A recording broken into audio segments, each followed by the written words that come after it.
Путин ответил Трампу и Зеленскому. Атака дронов в Москве и в Подмосковье, а Армения договорилась с Азербайджаном. Это новости в воздух на Ходорковский лайв. Ставьте лайк и подписывайтесь на канал. Владимир Путин высказался о возможном перемирии с Украиной. Он заявил, что согласен с предложением прекратить боевые действия, но, цитата, «есть нюансы».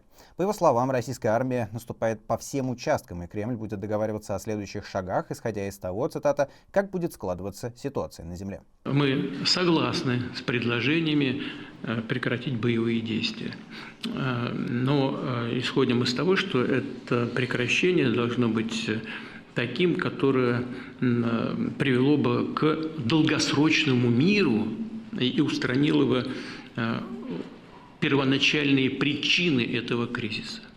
Таким образом, Путин не ответил ни да, ни нет на предложение Трампа о прекращении огня. С одной стороны, он обозначил, что так же, как и Украина, за мир. Однако фактически от перемирия отказался, выставив сразу множество условий. Владимир Зеленский со скепсисом отнесся к такому заявлению и назвал его манипулятивным. Путін, звісно, боїться сказати прямо президенту Трампу, що хоче продовжувати цю війну. Хоче вбивати українців. І тому вони там в Москві обставляють ідею тиші такими передумовами, щоб взагалі нічого не вийшло. Або щоб не виходило якнайдовше. Путін часто так робить. Не каже ні напряму, але робить так. Так, що практично тільки все затягує та унеможливлює нормальні рішення. Зеленский добавил, что со своей стороны Украина не ставит каких-либо условий для прекращения огня, которые что-то усложняют. Страна готова работать быстро и конструктивно, а вот в неконструктивности Зеленский обвинил российскую сторону. По его словам, мировому сообществу сейчас нужно давить на Путина и усиливать санкции, чтобы принудить Россию к миру. Дональд Трамп высказался в более оптимистичном тоне. В ходе встречи с генсеком НАТО Марком Рютте он назвал его многообещающим, хотя и неполным.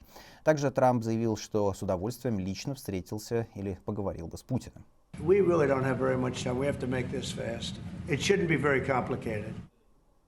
Кроме того, Трамп снова припомнил, какими большими затратами война в Украине обернулась для Соединенных Штатов и других стран.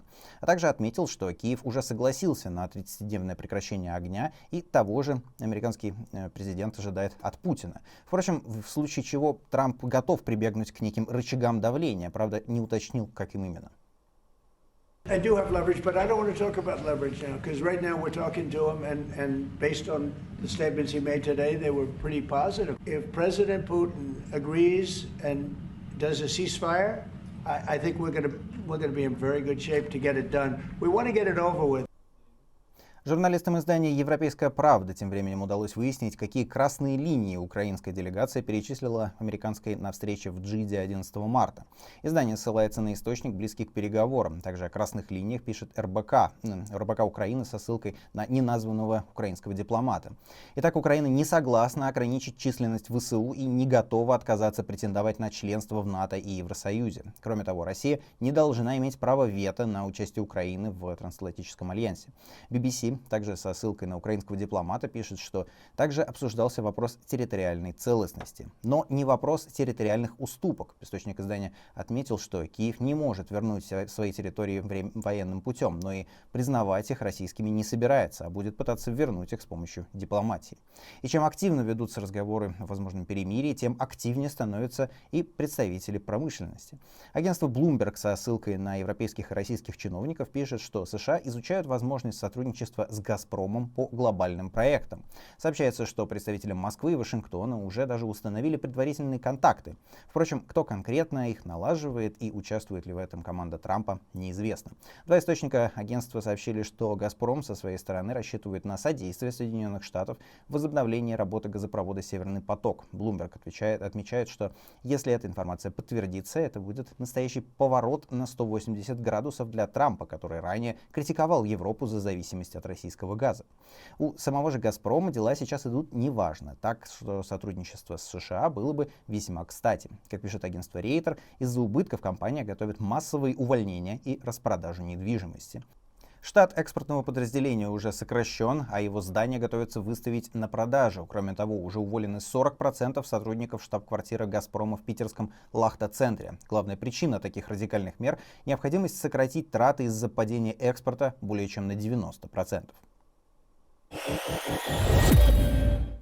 Российские дроны вечером 13 марта атаковали Украину. В Харьковской области при падении одного из них возник пожар в нежилом здании. В самом Харькове, по словам мэра Игоря Терехова, прогремело 3 взрыва. 7 мирных жителей пострадали, из них 4 дети. Как сообщил глава областной военной администрации Олег Синегубов, у них острая реакция на стресс, им понадобилась медицинская помощь.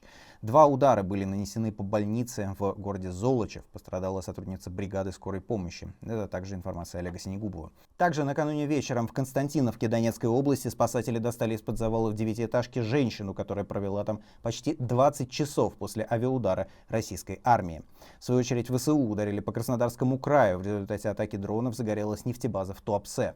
Губернатор региона Вениамин Кондратьев сообщил, что горит один из резервуаров с бензином. Площадь пожара более 1000 квадратных метров. На тушение брошены 120 пожарных и 39 единиц техники. К счастью, обошлось без пострадавших.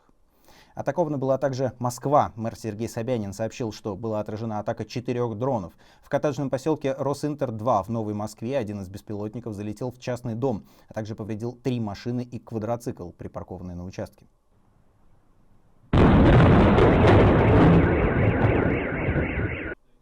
Кроме того, пострадал жилой комплекс «Авангард» на западе города. Жители сообщили о взрыве. Поврежден карниз крыши и 2-уровневая квартира. Обломки рухнули на козырек подъезда. От кровли отвалился кусок.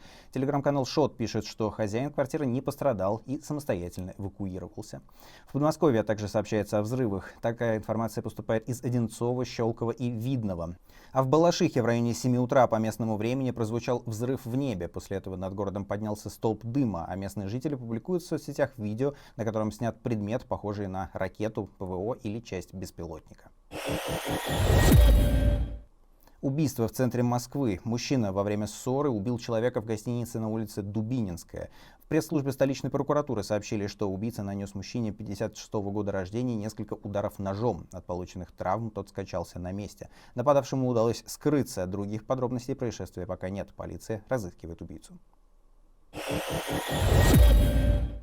Но пока мир между Россией и Украиной так остается лишь в амбициозных планах Дональда Трампа, Армения и Азербайджан договорились о мирном соглашении. Страны готовы положить конец Карабахскому конфликту, который продолжался несколько десятилетий. Теперь Баку и Ереван должны решить, где и когда будет подписан этот документ. Ереван принял предложение Баку по 2 последним несогласованным пунктам договора. Они касаются отзыва претензий из международных правовых органов и исключения размещения сил в третьих стран на армяно-азербайджанской границе. Впрочем, соглашение совсем не означает начало вечной дружбы и братства. Так, например, МИД Армении предложил сделать азербайджанской стороне совместное заявление, однако Баку предпочел выступить с односторонним. Армянский премьер Никол Пашинян назвал договор компромиссным. А глава азербайджанского МИД Джейхун Байрамов заявил, что теперь Баку ждет от Армении поправок к Конституции, поскольку там все еще содержатся территориальные претензии к Азербайджану. А это значит, что любой договор в будущем можно денонсировать. При этом до сих пор в тюрьме продолжает находиться бывший государственный министр Нагорного Карабаха Рубен Варданян. Напомню, еще в 2023 году его задержали азербайджанские силовики. Варданян находится там вместе с другими армянскими пленными. Вчера он сообщил, что прекратил голодовку, которая продолжалась 23 дня. Евросоюз в своей резолюции назвал условия содержания Варданяна и других заключенных бесчеловечными. Донателла Версаче покидает пост креативного директора Версаче, которая занимала почти 30 лет. С 1 апреля она переходит на должность главного амбассадора Версаче. В компании сообщили, что теперь Донателла будет заниматься филантропическими и благотворительными проектами, а также останется представителем Версаче в мире. Новым креативным директором дома назначен Дарио Витале, бывший директор по дизайну и имиджу другого бренда одежды Miu Miu. Как пишет газета New York Times, такие перестановки могут быть связаны с решением продать Versace. По слухам, интерес к компании проявляет Prada Group. Еще одна знаковая персона, Демна Гвасалия, стал новым креативным директором Gucci. До этого он 10 лет занимал аналогичный пост в Баленсиаге. Последний показ на старом месте Гвасалия проведет 6 июля. Кто заменит его, пока не сообщается. В Gucci Гвасалия приходит на место дизайнера Сабата де Сарна. И это все новости к этому часу. Подписывайтесь и ставьте лайк. Так это видео увидит больше людей. Меня зовут Василий Азаров, а днем выпуск новостей для вас проведет моя коллега Юлия Азарова. До встречи.